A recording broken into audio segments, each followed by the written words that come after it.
जब ईश्वर साथ हो तो अर्जुन कोई भी बन सकता है। जब हजारों हाथियों का बल हो तो भीम भी कोई भी बन सकता है।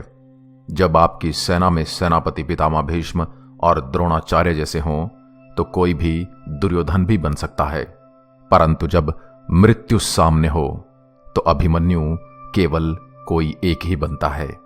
आज हम आपको उस विषय के बारे में बताएंगे जब अभिमन्यु ने कोई भी रास्ता न देखकर चक्रव्यूह में जाने का प्रण लिया और अपने तात श्री युधिष्ठिर से आज्ञा ली। बहुत सारे लोग सिर्फ इतना ही जानते हैं कि अभिमन्यु एक चक्रव्यूह में घुस गया और बहुत सारे योद्धाओं ने उसे घेर कर मार डाला, परंतु ऐसा नहीं है। अभिमन्यु ने जिस चक्रव्यूह में प्रवेश किया था उसमें प्रवेश करना ही अपने आप में एक बहुत बड़ी उपलब्धि थी। चक्रव्यूह मीलों लंबा होता है, उसमें कहां से सेना आ रही है, किधर से सेना आपको आकर घेर लेगी, आपको कुछ नहीं पता होता। यह कोई 100-200 सैनिकों का व्यूह नहीं होता है, इसमें लाखों सैनिक होते हैं जो कि एक व्यूह के आकार में एक चक्री की तरह घूमते हैं और कब आप उस चक्री के अंदर आ जाते हैं यह आपको नहीं पता होता। आगे की कुछ वीडियोज में मैं आपको बताऊंगा कि किस प्रकार अभिमन्यु ने किस किस योद्धा को पराजित किया था चक्रव्यूह के मुख्य भाग में प्रवेश करने से पहले। यूं ही अभिमन्यु की वीरता का बखान नहीं किया जाता। जो काम उसने किया था वह देवताओं के लिए भी दुष्कर था। बुद्धिमान युधिष्ठिर का वचन सुनकर सुभद्रा कुमार अभिमन्यु ने अपने सारथी को द्रोणाचार्य के सेना की ओर चलने का आदेश दिया।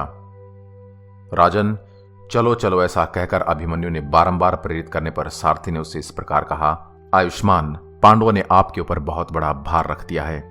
पहले आप क्षण भर रुककर बुद्धिपूर्वक अपने कर्तव्य का निश्चय कर लीजिए, उसके बाद युद्ध कीजिए। द्रोणाचार्य अस्त्र विद्या के विद्वान हैं और उत्तम अस्त्रों के अभ्यास के लिए उन्होंने विशेष परिश्रम किया है। इधर आप अत्यंत सुख एवं लाड़ प्यार में पले हैं, युद्ध की कला में आप उनके जैसे विज्ञ नहीं हैं। तब अभिमन्यु ने हंसते हंसते सारथी से इस प्रकार कहा, हे सारथे, इन द्रोणाचार्य अथवा संपूर्ण क्षत्रिय मंडल की तो बात ही क्या, मैं तो ऐरावत पर चढ़े हुए संपूर्ण देवगणों सहित इंद्र के अथवा समस्त प्राणियों द्वारा पूजित एवं सबके ईश्वर रुद्रदेव के साथ भी सामने खड़ा होकर युद्ध कर सकता हूं। अतः इस समय इस क्षत्रिय समूह के साथ युद्ध करने में मुझे कोई आश्चर्य नहीं हो रहा। शत्रुओं की यह सारी सेना मेरी 16वीं कला के बराबर भी नहीं है। हे सूतनंदन, विश्व विजयी विष्णु रूपम मामा श्री कृष्ण को तथा पिता अर्जुन को भी युद्ध में विपक्षी के रूप में सामने पाकर मुझे भय नहीं होगा। अभिमन्यु ने सारथी के पूर्वोक्त कथन की अवहेलना करके उससे बस यही कहा, तुम शीघ्र द्रोणाचार्य की सेना की ओर चलो। तब सारथी ने सुवर्णमय आभूषणों से भूषित तथा 3 वर्ष की अवस्था वाले घोड़ों को शीघ्र आगे बढ़ाया। उस समय उसका मन अत्यधिक प्रसन्न नहीं था। सारथी सुमित्र द्वारा द्रोणाचार्य की सेना की ओर हांके हुए वे घोड़े महान वेगशाली और पराक्रमी द्रोण की ओर दौड़े। अभिमन्यु को इस प्रकार आते देख द्रोणाचार्य आदि कौरव वीर उनके सामने आकर खड़े हो गए और पांडव योद्धा उनका अनुसरण करने लगे। अभिमन्यु के ऊंचे एवं श्रेष्ठ ध्वज पर कर्णिकाकार का चिन्ह बना हुआ है। उसने स्वर्ण का कवच धारण कर रखा था। वह अर्जुन कुमार अपने पिता अर्जुन से भी श्रेष्ठ वीर था। जैसे सिंह का बच्चा हाथियों पर आक्रमण करता है, उसी प्रकार अभिमन्यु ने युद्ध की इच्छा से द्रोण आदि महारथियों पर धावा किया। अभिमन्यु 20 पग ही आगे बढ़े थे कि सामना करने के लिए उद्धत हुए द्रोणाचार्य आदि योद्धा उन पर प्रहार करने लगे। उस समय उस सैन्य सागर में अभिमन्यु के प्रवेश करने से 2 घड़ी तक सेना की वही दशा रही जैसे कि समुद्र में गंगा के भंवरों से युक्त जलराशि के मिलने से होती है। राजन, युद्ध में तत्पर हो एक दूसरे पर घातक प्रहार करते हुए उन शूरवीरों में अत्यंत दारुण एवं भयंकर संघर्ष होने लगा। वह अति भयंकर संग्राम चल ही रहा था कि द्रोणाचार्य के देखते देखते अर्जुन कुमार अभिमन्यु व्यूह तोड़कर भीतर घुस गए। अभिमन्यु का पराक्रम अचिंत्य था। उसने बिना किसी घबराहट के द्रोणाचार्य के अत्यंत दुर्जय एवं दुर्धर्ष सैन्य व्यूह को भंग करके उसी के भीतर प्रवेश किया था। व्यूह के भीतर घुसकर शत्रु समूह का विनाश करते हुए महाबली अभिमन्यु को हाथों में अस्त्र शस्त्र लिए गजारोही, अश्वरोही, रथी और पैदल योद्धाओं के भिन्न भिन्न दलों ने चारों ओर से घेर लिया।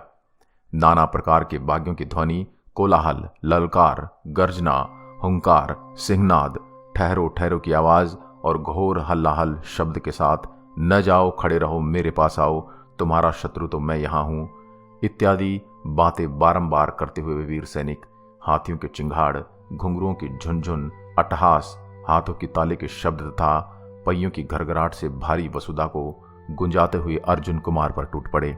राजन, महाबली वीर अभिमन्यु शीघ्रता पूर्वक युद्ध करने में कुशल, जल्दी जल्दी अस्त्र चलाने वाला और शत्रुओं के मर्म स्थानों को जानने वाला था। वह अपनी ओर आते हुए शत्रु सैनिकों का मर्म भेदी बाणों द्वारा वध करने लगा।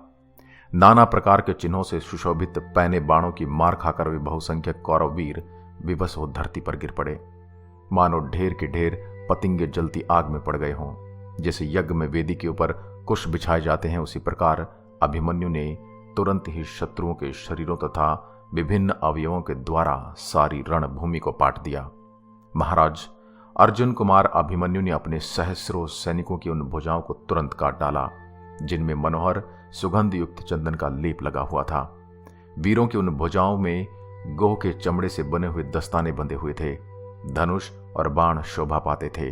किन्हीं भुजाओं में ढाल, तलवार, अंकुश और बागडोर दिखाई देती थी। किन्हीं में तोमर और फरसे शोभा पाते थे। किन्हीं में गदा, लोहे की गोलियां, प्रास, रिष्टि, तोमर, पट्टिश, भिंदीपाल, परिग और शक्ति, कंपन, प्रतोद, महाशंख और कुंत दृष्टिगोचर हो रहे थे। किन्हीं किन्हीं भुजाओं ने शत्रुओं की चोटियां पकड़ रखी थी। किन्हीं में मुदगर फेंकने योग्य अनान्य अस्त्र, पाश, परिग तथा प्रस्त्र खंड दिखाई देते थे। वीरों की वे भुजाएं केयूर और अंगद आदि आभूषणों से विभूषित थी। आदरणीय महाराज, खून से लथपथ होकर तड़पती हुई इन भुजाओं से इस पृथ्वी की वैसी ही शोभा हो रही थी जैसे गरुड़ के द्वारा छिन्न भिन्न किए हुए 5 मुख वाले सर्पों के शरीर से आच्छादित हुई वसुधा सुशोभित होती है, जिनमें सुंदर नासिका, सुंदर मुख और सुंदर केशांत भाग की अद्भुत शोभा हो रही थी, जिनमें फोड़े फुंसिया घाव के चिन्ह नहीं थे, जो मनोहर कुंडली से प्रकाशित हो रहे थे, जिनके ओष्ठपुट क्रोध के कारण दांतों तले दबे हुए थे, जो अधिकाधिक रक्त की धारा बहा रहे थे, जिनके ऊपर मनोहर मुकुट और पगड़ी भी शोभा पाती थी, जो मणि रत्नमय आभूषणों से विभूषित थे, जिनकी प्रभा सूर्य और चंद्रमा के समान जान पड़ती थी, जो बिना नाल के प्रफुल्ल कमल के समान प्रतीत होते थे, जो समय समय पर हित एवं प्रिय की बातें बताते थे, जिनकी संख्या बहुत अधिक थी तथा जो पवित्र सुगंध से सुवासित थे। शत्रुओं के उन मस्तकों द्वारा अभिमन्यु ने वहां की सारी पृथ्वी को पाट दिया। इसी प्रकार अभिमन्यु अपने बाणों से शत्रुओं के गंधर्व नगर के समान विशाल तथा विधिपूर्वक सुसज्जित बहुसंख्यक रथों के टुकड़े टुकड़े करता हुआ संपूर्ण दिशाओं में दृष्टिगोचर हो रहा था।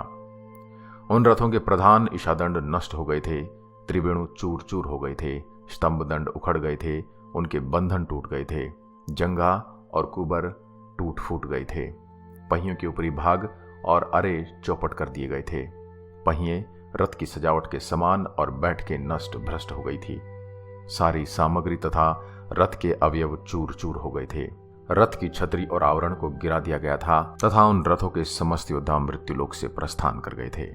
इस तरह सहस्त्रों रथों की धज्जियां उड़ गई थी। रथों का संहार करके अभिमन्यु ने पुनः तीखी धार वाले बाणों द्वारा शत्रुओं के हाथियों, गजारोहियों, उनके झंडों, अंकुशों, ध्वजाओं, तुणीरों, कवचों, रस्सों, कंठाभूषणों, झूलों, घंटों, सूंडों, दांतों, छत्रों, मालाओं और पाद रक्षकों को भी काट डाला। राजन, आपके वनायुज पर्वतीय कंबोज तथा भ्रलिक देशीय क्षेत्र के श्रेष्ठ घोड़ों को, जो पूंछ, कान और नेत्रों को निश्चल करके दौड़ने वाले, वेगवान और अच्छी तरह सवारी का काम करने वाले थे, इनके ऊपर शक्ति, रिष्टि एवं परास द्वारा युद्ध करने वाले सुशिक्षित योद्धा सवार थे। घराशायी करता हुआ अकेला वीर अभिमन्यु एकमात्र भगवान विष्णु की भांति अचिंत्य एवं दुष्कर कर्म करके बड़ी शोभा पा रहा था। उन घोड़ों के मस्तक और गर्दन के चमर के समान बड़े बड़े बाल और मुख बाणों के आघात से नष्ट हो गए थे। वे सब के सब घायल हो चुके थे। कितने ही अश्वों के सिर छिन्न भिन्न होकर बिखर गए थे। कितनों की जीवा और नेत्र बाहर निकल आए थे। आंत और जिगर के टुकड़े टुकड़े हो गए थे। उनके सबके सवार मारे डाले गए थे। उनके गले के घुंघरू कटकर गिर गए थे। वे घोड़े मृत्यु के अधीन होकर मांस भक्षी प्राणियों का हर्ष बढ़ा रहे थे। उनके चमड़े और कवच टूक टूक हो गए थे और वे मलमूत्र तथा रक्त में डूबे हुए थे। जैसे महान तेजस्वी त्रिनेत्रधारी भगवान रुद्र ने असुरों की सेना को मथ डाला था, उसी प्रकार अभिमन्यु ने रथ, हाथी और घोड़े, इन 3 अंगों से युक्त आपकी विशाल सेना को रोंद डाला। इस प्रकार अर्जुन कुमार अभिमन्यु ने रण क्षेत्र में शत्रुओं के लिए असहाय पराक्रम करके आपके पैदल योद्धाओं के समूह का सभी प्रकार से विनाश कर दिया था। जैसे कार्तिकेय ने असुरों की सेना को नष्ट भ्रष्ट कर दिया था, उसी प्रकार एकमात्र सुभद्रा कुमार अभिमन्यु ने अपने तीखे बाणों द्वारा समस्त कौरव सेना को अत्यंत छिन्न भिन्न कर डाला था। यह देख आपके पुत्र और सैनिक भयभीत हो दसों दिशाओं की ओर देखने लगे। उनके मुख सूख गए थे, नेत्र चंचल हो उठे थे, सारे अंगों में पसीना हो आया था और उनके रोंगटे खड़े हो गए थे। अब वे भागने में उत्साह दिखाने लगे। शत्रुओं को जीतने के लिए उनके मन में तनिक भी उत्साह नहीं रहा। वे जीवन की इच्छा रखकर अपने अपने सगे संबंधियों के गोत्र और नाम का उच्चारण करके एक दूसरे के लिए क्रंदन कर रहे थे। उस समय आपके सैनिक इतने डर गए थे कि वह मारे गए अपने पुत्रों, पितृतुल्य संबंधियों, भाई बंधुओं तथा नातेदारों को भी पीछे छोड़कर अपने घोड़ों और हाथियों की उतावली के साथ हाँकते हुए रणभूमि से पलायन करने लगे।